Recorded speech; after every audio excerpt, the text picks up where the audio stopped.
Kitab Yohanes. Pada mulanya adalah Firman. Firman itu bersama-sama dengan Allah, dan Firman itu adalah Allah. Ia pada mulanya bersama-sama dengan Allah. Segala sesuatu dijadikan oleh Dia, dan tanpa Dia tidak ada sesuatu pun yang telah jadi dari segala yang telah dijadikan. Dalam Dia ada hidup, dan hidup itu adalah terang manusia. Terang itu bercahaya di dalam kegelapan, dan kegelapan itu tidak menguasainya. Datanglah seorang yang diutus Allah, namanya Yohanes. Ia datang sebagai saksi untuk memberi kesaksian tentang terang itu, supaya oleh Dia semua orang menjadi percaya. Ia bukan terang itu, tetapi Ia harus memberi kesaksian tentang terang itu. Terang yang sesungguhnya, yang menerangi setiap orang, sedang datang ke dalam dunia. Ia telah ada di dalam dunia, dan dunia dijadikan olehnya, tetapi dunia tidak mengenalnya. Ia datang kepada milik kepunyaannya, tetapi orang-orang kepunyaannya itu tidak menerimanya. Tetapi semua orang yang menerimanya diberinya kuasa supaya menjadi anak-anak Allah, yaitu mereka yang percaya dalam namanya. Orang-orang yang diperanakan bukan dari darah atau dari daging, bukan pula secara jasmani oleh keinginan seorang laki-laki, melainkan dari Allah. Firman itu telah menjadi manusia dan diam di antara kita, dan kita telah melihat kemuliaannya, yaitu kemuliaan yang diberikan kepadanya sebagai anak tunggal Bapa, penuh kasih karunia dan kebenaran. Yohanes memberi kesaksian tentang Dia dan berseru, katanya, "Inilah Dia yang kumaksudkan ketika aku berkata, kemudian daripadaku akan datang Dia yang telah mendahului aku, sebab Dia telah ada sebelum aku." Karena dari kepenuhannya kita semua telah menerima kasih karunia demi kasih karunia. Sebab hukum Taurat diberikan oleh Musa, tetapi kasih karunia dan kebenaran datang oleh Yesus Kristus. Tidak seorang pun yang pernah melihat Allah, tetapi anak tunggal Allah yang ada di pangkuan Bapa, Dialah yang menyatakannya.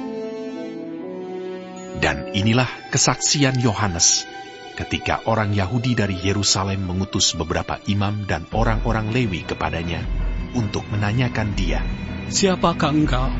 Ia mengaku dan tidak berdusta, katanya, "Aku bukan Mesias." Lalu mereka bertanya kepadanya, "Kalau begitu, siapakah engkau?" "Elia." Dan ia menjawab, "Bukan." "Engkaukah nabi yang akan datang?" Dan ia menjawab, "Bukan." Maka kata mereka kepadanya, "Siapakah engkau? Sebab kami harus memberi jawab kepada mereka yang mengutus kami. Apakah katamu tentang dirimu sendiri?" Jawabnya, "Akulah suara orang yang berseru-seru di padang gurun. Luruskanlah jalan Tuhan, seperti yang telah dikatakan Nabi Yesaya." Dan di antara orang-orang yang diutus itu ada beberapa orang Farisi. Mereka bertanya kepadanya, katanya, "Mengapakah engkau membaptis, jikalau engkau bukan Mesias, bukan Elia, dan bukan Nabi yang akan datang?" Yohanes menjawab mereka, katanya, "Aku membaptis dengan air, tetapi di tengah-tengah kamu berdiri Dia yang tidak kamu kenal, yaitu Dia yang datang kemudian daripadaku. Membuka tali kasutnya pun aku tidak layak." Hal itu terjadi di Betania yang di seberang sungai Yordan, di mana Yohanes membaptis. Pada keesokan harinya, Yohanes melihat Yesus datang kepadanya, dan ia berkata, "Lihatlah anak domba Allah yang menghapus dosa dunia. Dialah yang kumaksud ketika kukatakan, kemudian daripadaku akan datang seorang yang telah mendahului aku, sebab Dia telah ada sebelum aku. Dan aku sendiri pun mula-mula tidak mengenal dia. Tetapi untuk itulah aku datang dan membaptis dengan air, supaya ia dinyatakan kepada Israel. Dan Yohanes memberi kesaksian. Katanya, Aku telah melihat Roh turun dari langit seperti merpati, dan ia tinggal di atasnya. Dan aku pun tidak mengenalnya, tetapi dia yang mengutus aku untuk membaptis dengan air telah berfirman kepadaku, jikalau engkau melihat Roh itu turun ke atas seseorang dan tinggal di atasnya, dialah itu yang akan membaptis dengan Roh Kudus. Dan aku telah melihatnya dan memberi kesaksian. Ia inilah Anak Allah. pada keesokan harinya, Yohanes berdiri di situ pula dengan 2 orang muridnya. Dan ketika ia melihat Yesus lewat, ia berkata, Lihatlah Anak Domba Allah. Kedua murid itu mendengar apa yang dikatakannya itu. Lalu mereka pergi mengikut Yesus. Tetapi Yesus menoleh ke belakang. Ia melihat bahwa mereka mengikut dia, lalu berkata kepada mereka, Apakah yang kamu cari? Kata mereka kepadanya, Rabi, artinya guru. di manakah engkau tinggal? Ia berkata kepada mereka. Marilah, dan kamu akan melihatnya. Mereka pun datang dan melihat di mana ia tinggal. Dan hari itu mereka tinggal bersama-sama dengan dia. Waktu itu kira-kira pukul 4. Salah seorang dari keduanya yang mendengar perkataan Yohanes lalu mengikut Yesus adalah Andreas, saudara Simon Petrus. Andreas mula-mula bertemu dengan Simon saudaranya, dan ia berkata kepadanya, Kami telah menemukan Mesias. artinya Kristus. Ia membawanya kepada Yesus. Yesus memandang dia dan berkata, Engkau Simon, anak Yohanes. Engkau akan dinamakan Kefas. artinya Petrus. Pada keesokan harinya, Yesus memutuskan untuk berangkat ke Galilea. Ia bertemu dengan Filipus dan berkata kepadanya, Ikutlah aku. Filipus itu berasal dari Betsaida, kota Andreas dan Petrus. Filipus bertemu dengan Natanael dan berkata kepadanya, Kami telah menemukan dia yang disebut oleh Musa dalam kitab Taurat dan oleh para nabi, yaitu Yesus, anak Yusuf dari Nazaret. Kata Natanael kepadanya. Mungkinkah sesuatu yang baik datang dari Nazaret? Kata Filipus kepadanya. Mari dan lihatlah. Yesus melihat Natanael datang kepadanya, lalu berkata tentang dia, Lihat, inilah seorang Israel sejati. Tidak ada kepalsuan di dalamnya. Kata Natanael kepadanya. Bagaimana engkau mengenal aku? Jawab Yesus kepadanya. Sebelum Filipus memanggil engkau, aku telah melihat engkau di bawah pohon ara. Kata Natanael kepadanya. Rabi, engkau anak Allah. Engkau Raja orang Israel. Yesus menjawab, katanya, Karena aku berkata kepadamu, aku melihat engkau di bawah pohon ara, maka engkau percaya. Engkau akan melihat hal-hal yang lebih besar daripada itu. Lalu kata Yesus kepadanya, Aku berkata kepadamu, sesungguhnya engkau akan melihat langit terbuka dan malaikat-malaikat Allah turun, naik kepada Anak Manusia. pada hari ketiga, ada perkawinan di Kana yang di Galilea, dan ibu Yesus ada di situ. Yesus dan murid-muridnya diundang juga ke perkawinan itu. Ketika mereka kekurangan anggur, ibu Yesus berkata kepadanya, Mereka kehabisan anggur. Kata Yesus kepadanya, Mau apakah engkau daripadaku, Ibu? Saatku belum tiba. Tetapi ibu Yesus berkata kepada pelayan-pelayan, Apa yang dikatakan kepadamu, buatlah itu. Di situ ada 6 tempayan yang disediakan untuk pembasuhan menurut adat orang Yahudi. Masing-masing isinya 2-3 buyung. Yesus berkata kepada pelayan-pelayan itu, Isilah tempayan-tempayan itu penuh dengan air. dan mereka pun mengisinya sampai penuh. Lalu kata Yesus kepada mereka, Sekarang cedoklah, dan bawalah kepada pemimpin pesta. lalu mereka pun membawanya. Setelah pemimpin pesta itu mengecap air yang telah menjadi anggur itu, dan ia tidak tahu dari mana datangnya, tetapi pelayan-pelayan yang mencedok air itu mengetahuinya. Ia memanggil mempelai laki-laki dan berkata kepadanya, setiap orang menghidangkan anggur yang baik dahulu, dan sesudah orang puas minum, barulah yang kurang baik. Akan tetapi, engkau menyimpan anggur yang baik sampai sekarang. Hal itu dibuat Yesus di Kana yang di Galilea sebagai yang pertama dari tanda-tandanya, dan dengan itu ia telah menyatakan kemuliaannya, dan murid-muridnya percaya kepadanya. Sesudah itu, Yesus pergi ke Kapernaum bersama-sama dengan ibunya dan saudara-saudaranya dan murid-muridnya, dan mereka tinggal di situ hanya beberapa hari saja. Ketika hari raya Paskah orang Yahudi sudah dekat, Yesus berangkat ke Yerusalem. Dalam bait suci didapatinya pedagang-pedagang lembu, kambing, domba, dan merpati, dan penukar-penukar uang duduk di situ. Ia membuat cambuk dari tali, lalu mengusir mereka semua dari bait suci, dengan semua kambing, domba, dan lembu mereka. Uang penukar-penukar dihamburkannya ke tanah, dan meja-meja mereka dibalikkannya. Kepada pedagang-pedagang merpati, ia berkata, "Ambil semuanya ini dari sini. Jangan kamu membuat rumah Bapakku menjadi tempat berjualan." Maka teringatlah murid-muridnya bahwa ada tertulis, "Cinta untuk rumahmu menghanguskan aku." Orang-orang Yahudi menantang Yesus. Katanya, "Tanda apakah dapat engkau tunjukkan kepada kami bahwa engkau berhak bertindak demikian?" Jawab Yesus kepada mereka, "Rombak bait Allah ini, dan dalam 3 hari aku akan mendirikannya kembali." Lalu kata orang Yahudi kepadanya, 46 tahun orang mendirikan bait Allah ini, dan engkau dapat membangunnya dalam 3 hari. Tetapi yang dimaksudkannya dengan bait Allah ialah tubuhnya sendiri.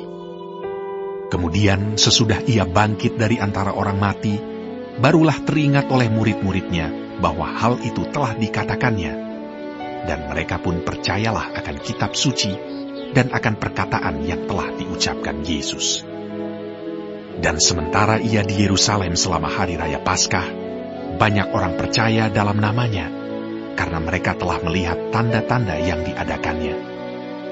Tetapi Yesus sendiri tidak mempercayakan dirinya kepada mereka, karena ia mengenal mereka semua, dan karena tidak perlu seorang pun memberi kesaksian kepadanya tentang manusia, sebab ia tahu apa yang ada di dalam hati manusia.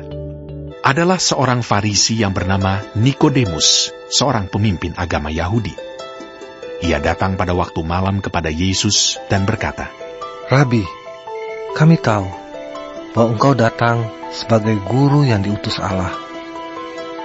Sebab tidak ada seorang pun yang dapat mengadakan tanda-tanda yang engkau adakan itu, jika Allah tidak menyertainya." Yesus menjawab, katanya, "Aku berkata kepadamu, sesungguhnya, jika seorang tidak dilahirkan kembali, ia tidak dapat melihat kerajaan Allah." Kata Nikodemus kepadanya, "Bagaimanakah mungkin seorang dilahirkan kalau ia sudah tua? Dapatkah ia masuk kembali ke dalam rahim ibunya dan dilahirkan lagi?" Jawab Yesus, "Aku berkata kepadamu, sesungguhnya, jika seorang tidak dilahirkan dari air dan roh, ia tidak dapat masuk ke dalam kerajaan Allah. Apa yang dilahirkan dari daging adalah daging, dan apa yang dilahirkan dari roh adalah roh. Janganlah engkau heran, karena aku berkata kepadamu, kamu harus dilahirkan kembali. Angin bertiup kemana ia mau, dan engkau mendengar bunyinya. Tetapi engkau tidak tahu dari mana ia datang, atau kemana ia pergi. Demikianlah halnya dengan tiap-tiap orang yang lahir dari roh." Nikodemus menjawab, katanya, "Bagaimanakah mungkin hal itu terjadi?" Jawab Yesus, "Engkau adalah pengajar Israel, dan engkau tidak mengerti hal-hal itu. Aku berkata kepadamu, sesungguhnya kami berkata-kata tentang apa yang kami ketahui, dan kami bersaksi tentang apa yang kami lihat, tetapi kamu tidak menerima kesaksian kami. Kamu tidak percaya waktu aku berkata-kata dengan kamu tentang hal-hal duniawi. Bagaimana kamu akan percaya kalau aku berkata-kata dengan kamu tentang hal-hal surgawi? Tidak ada seorang pun yang telah naik ke surga, selain daripada Dia yang telah turun dari surga, yaitu Anak Manusia. Dan sama seperti Musa meninggikan ular di padang gurun, demikian juga Anak Manusia harus ditinggikan, supaya setiap orang yang percaya kepadanya beroleh hidup yang kekal. Karena begitu besar kasih Allah akan dunia ini, sehingga Ia telah mengaruniakan anaknya yang tunggal, supaya setiap orang yang percaya kepadanya tidak binasa, melainkan beroleh hidup yang kekal. Sebab Allah mengutus anaknya ke dalam dunia, bukan untuk menghakimi dunia, melainkan untuk menyelamatkannya oleh Dia. Barang siapa percaya kepadanya, ia tidak akan dihukum. Barang siapa tidak percaya, ia telah berada di bawah hukuman, sebab ia tidak percaya dalam nama Anak Tunggal Allah. Dan inilah hukuman itu. Terang telah datang ke dalam dunia, tetapi manusia lebih menyukai kegelapan daripada terang, sebab perbuatan-perbuatan mereka jahat. Sebab barang siapa berbuat jahat, membenci terang, dan tidak datang kepada terang itu, supaya perbuatan-perbuatannya yang jahat itu tidak nampak. Tetapi barang siapa melakukan yang benar, ia datang kepada terang, supaya menjadi nyata bahwa perbuatan-perbuatannya dilakukan dalam Allah. Sesudah itu, Yesus pergi dengan murid-muridnya ke tanah Yudea, dan Ia diam di sana bersama-sama mereka dan membaptis. Akan tetapi Yohanes pun membaptis juga di Ainon dekat Salim, sebab di situ banyak air, dan orang-orang datang ke situ untuk dibaptis. Sebab pada waktu itu Yohanes belum dimasukkan ke dalam penjara. Maka timbullah perselisihan di antara murid-murid Yohanes dengan seorang Yahudi tentang penyucian. Lalu mereka datang kepada Yohanes dan berkata kepadanya, Rabi, orang yang bersama dengan engkau di seberang sungai Yordan, dan yang tentang Dia engkau telah memberi kesaksian, Dia membaptis juga, dan semua orang pergi kepadanya.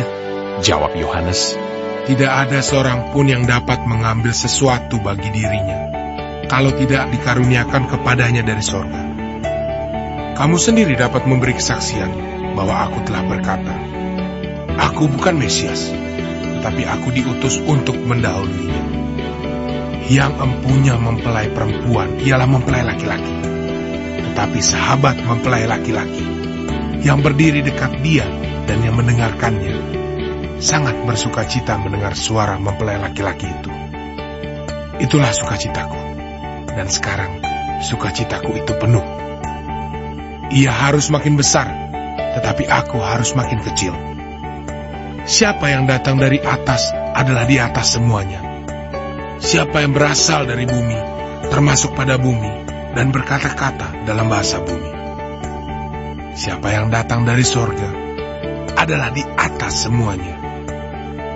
Ia memberi kesaksian tentang apa yang dilihatnya, dan yang didengarnya, tetapi tak seorang pun yang menerima kesaksiannya itu.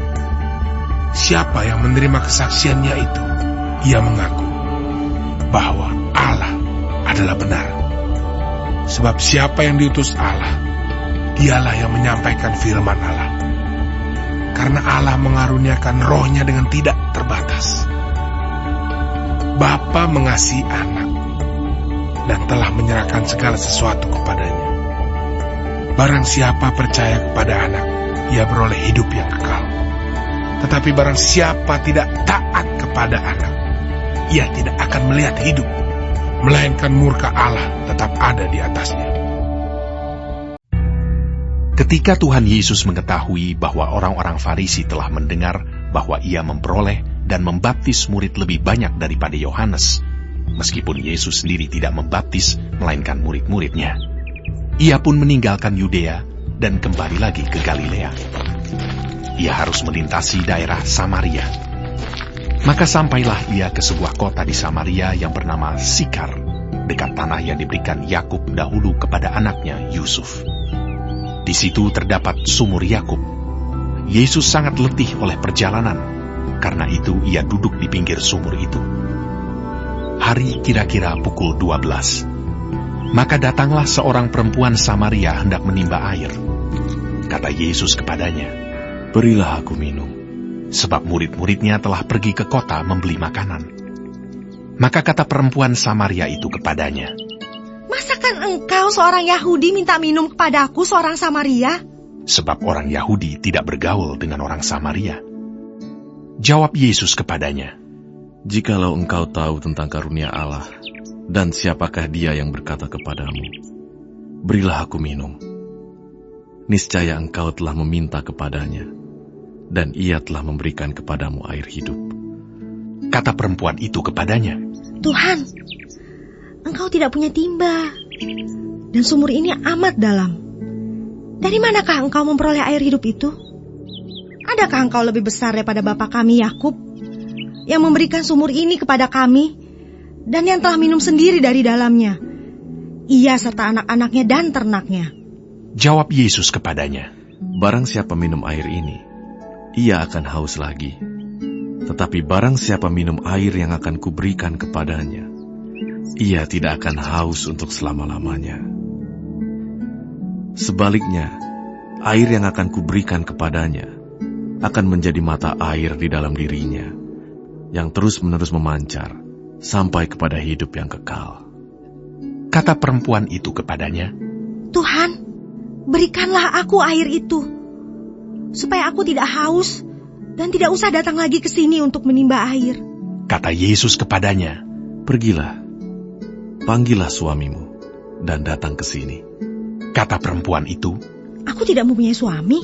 Kata Yesus kepadanya, "Tepat katamu, bahwa engkau tidak mempunyai suami. Sebab engkau sudah mempunyai 5 suami, dan yang ada sekarang padamu bukanlah suamimu. Dalam hal ini engkau berkata benar." Kata perempuan itu kepadanya, "Tuhan, nyata sekarang padaku bahwa engkau seorang nabi. Nenek moyang kami menyembah di atas gunung ini, tetapi kamu katakan bahwa Yerusalemlah tempat orang menyembah."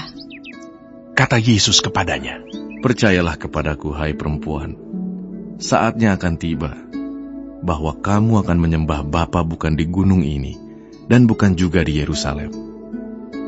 Kamu menyembah apa yang tidak kamu kenal. Kami menyembah apa yang kami kenal. Sebab keselamatan datang dari bangsa Yahudi. Tetapi saatnya akan datang, dan sudah tiba sekarang, bahwa penyembah-penyembah benar akan menyembah Bapa dalam roh dan kebenaran. Sebab Bapa menghendaki penyembah-penyembah demikian. Allah itu roh, dan barang siapa menyembah Dia, harus menyembahnya dalam roh dan kebenaran." Jawab perempuan itu kepadanya, "Aku tahu bahwa Mesias akan datang, yang disebut juga Kristus.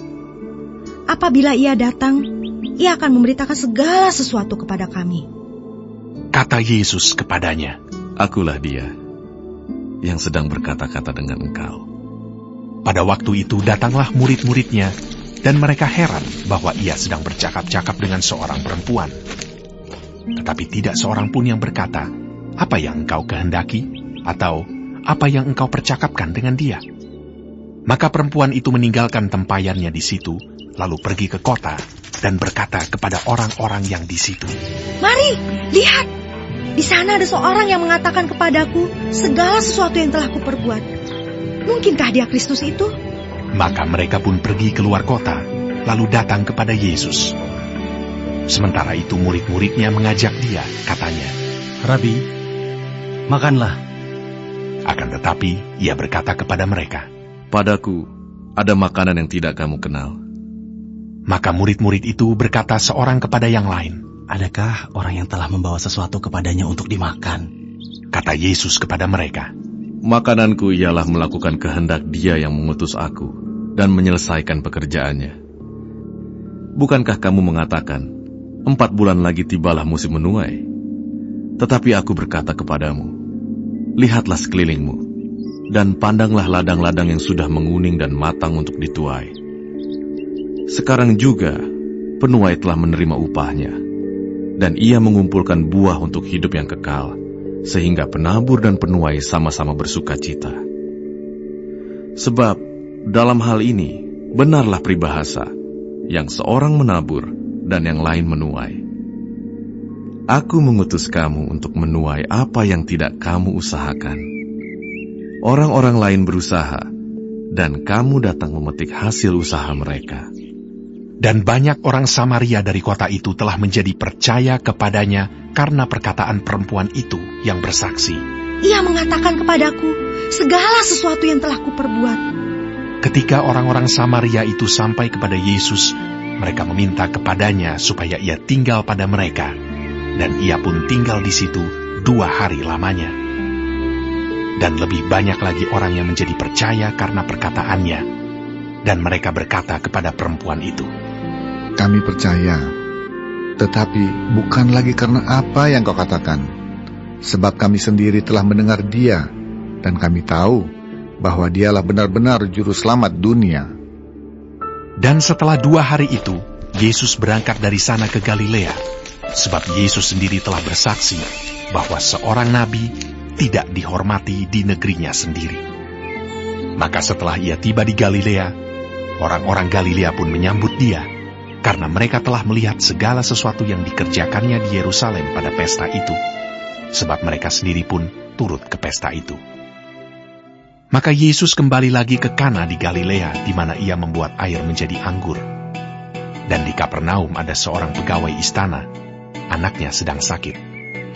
Ketika ia mendengar bahwa Yesus telah datang dari Yudea ke Galilea, pergilah ia kepadanya, lalu meminta supaya ia datang dan menyembuhkan anaknya, sebab anaknya itu hampir mati. Maka kata Yesus kepadanya, "Jika kamu tidak melihat tanda dan mujizat, kamu tidak percaya."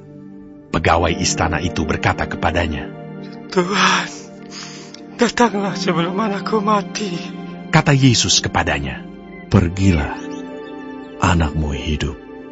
Orang itu percaya akan perkataan yang dikatakan Yesus kepadanya, lalu pergi. Ketika ia masih di tengah jalan, hamba-hambanya telah datang kepadanya dengan kabar bahwa anaknya hidup. Ia bertanya kepada mereka, pukul berapa anak itu mulai sembuh? Jawab mereka, "Kemarin siang pukul 1, demamnya hilang." Maka teringatlah ayah itu bahwa pada saat itulah Yesus berkata kepadanya, "Anakmu hidup." Lalu ia pun percaya, ia dan seluruh keluarganya. Dan itulah tanda kedua yang dibuat Yesus ketika ia pulang dari Yudea ke Galilea. Sesudah itu, ada hari raya orang Yahudi, dan Yesus berangkat ke Yerusalem. Di Yerusalem dekat pintu gerbang domba, ada sebuah kolam yang dalam bahasa Ibrani disebut Betesda. Ada 5 serambinya, dan di serambi-serambi itu berbaring sejumlah besar orang sakit, orang-orang buta, orang-orang timpang, dan orang-orang lumpuh yang menantikan goncangan air kolam itu. Sebab sewaktu-waktu turun malaikat Tuhan ke kolam itu dan menggoncangkan air itu. Barang siapa yang terdahulu masuk ke dalamnya sesudah goncangan air itu, menjadi sembuh, apapun juga penyakitnya. Di situ ada seorang yang sudah 38 tahun lamanya sakit. Ketika Yesus melihat orang itu berbaring di situ, dan karena ia tahu bahwa ia telah lama dalam keadaan itu, berkatalah ia kepadanya, "Maukah engkau sembuh?" Jawab orang sakit itu kepadanya, "Tuhan, tidak ada orang yang menurunkan aku ke dalam kolam itu apabila airnya mulai goncang. Dan sementara aku menuju ke kolam itu, orang lain sudah turun mendahului aku." Kata Yesus kepadanya, "Bangunlah, angkatlah tilammu dan berjalanlah." Dan pada saat itu juga, sembuhlah orang itu. Lalu ia mengangkat tilamnya dan berjalan. Tetapi hari itu hari Sabat. Karena itu orang-orang Yahudi berkata kepada orang yang baru sembuh itu, "Hari ini hari Sabat, dan tidak boleh engkau memikul tilammu." Akan tetapi ia menjawab mereka, "Orang yang telah menyembuhkan aku, dia yang mengatakan kepadaku, angkatlah tilammu dan berjalanlah." Mereka bertanya kepadanya, "Siapakah orang itu yang berkata kepadamu, angkatlah tilammu dan berjalanlah?" Tetapi orang yang baru sembuh itu tidak tahu siapa orang itu, sebab Yesus telah menghilang ke tengah-tengah orang banyak di tempat itu. Kemudian Yesus bertemu dengan dia dalam bait Allah, lalu berkata kepadanya, "Engkau telah sembuh.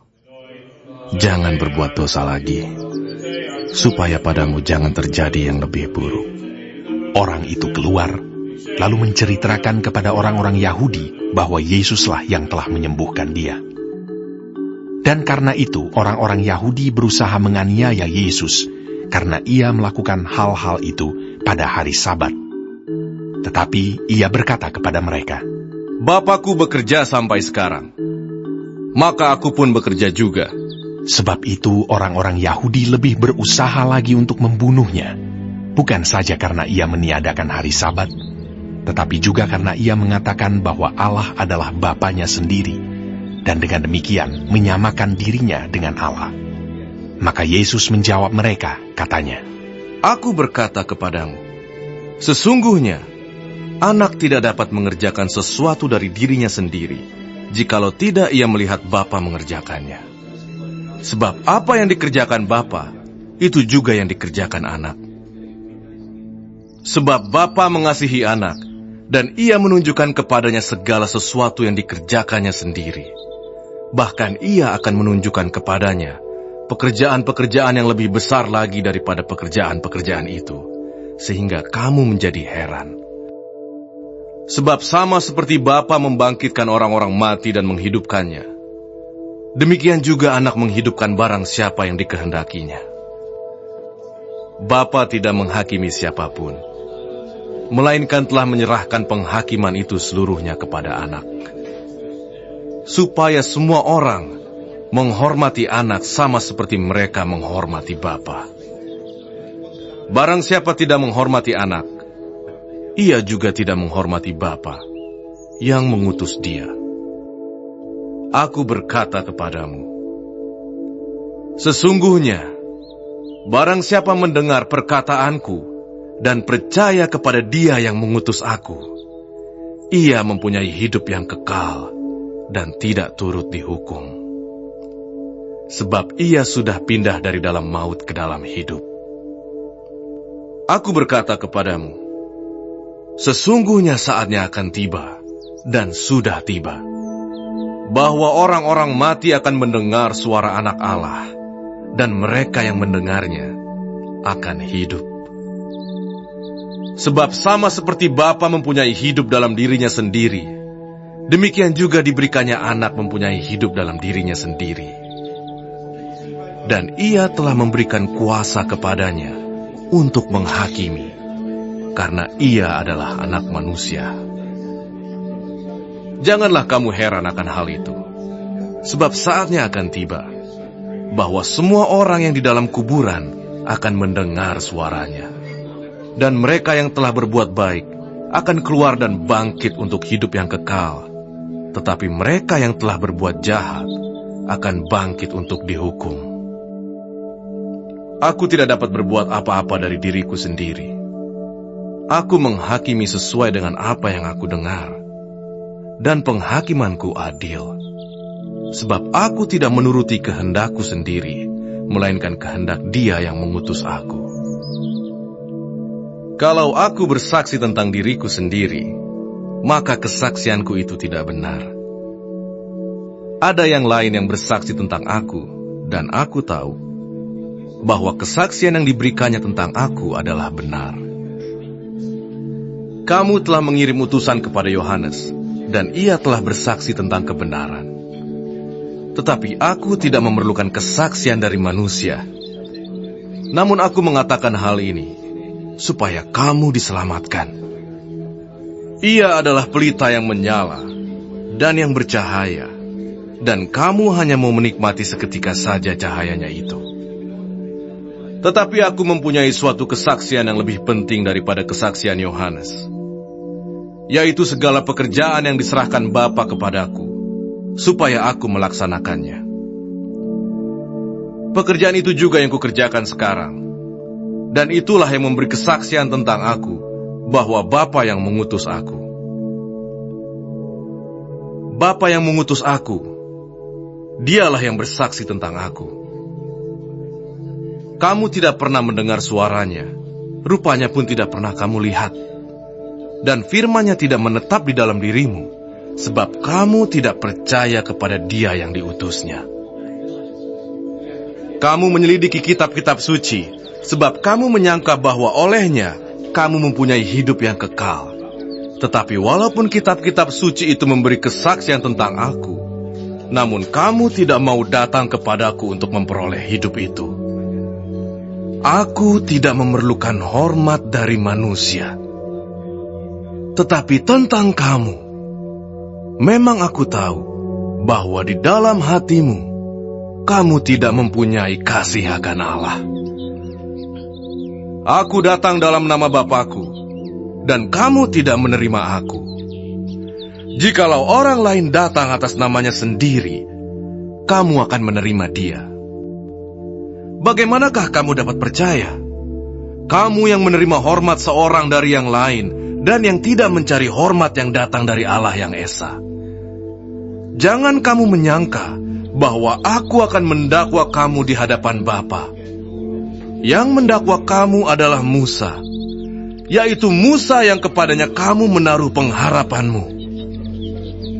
Sebab jikalau kamu percaya kepada Musa, tentu kamu akan percaya juga kepadaku, sebab ia telah menulis tentang aku. Tetapi jikalau kamu tidak percaya akan apa yang ditulisnya, bagaimanakah kamu akan percaya akan apa yang kukatakan?